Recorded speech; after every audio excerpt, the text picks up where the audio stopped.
Aminado si two-time Olympic gold medalist Carlos Yulo na nagkamali at nakarma siya kaugnay ng hidwaan nila ng kanyang pamilya. Chika niya sa vlog ni Tony Gonzaga, piniling niyang huwag magsalita in the past dahil masyado raw personal ang namagitan sa kanila ng kanyang mga magulang. Mas nag-focus daw si Kaloy sa gymnastics at sa relasyon nila ni Chloe San Jose.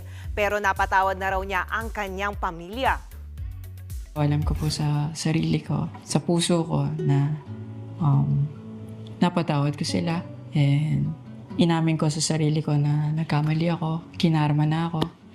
Kasi mali nga naman na sagutin mo sila ng ganun. Alam ko kung ano yung mali ko, tinanggap ko yun, pinagdasal ko yung kay Lord, humingi ako ng tawad.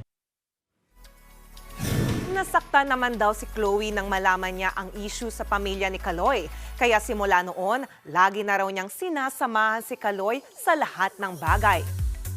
It happened to me na, so I know how it feels like na your own blood is like parang putting you down. Yeah, family first, pero family first should be the first ones also na sinusuportahan ka, pinoprotektahan ka. So why is it the opposite? So family first should be the first ones to love you and support you unconditionally.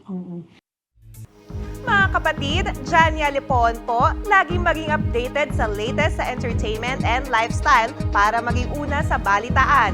Bisitahin at mag-subscribe na sa social media pages ng News 5.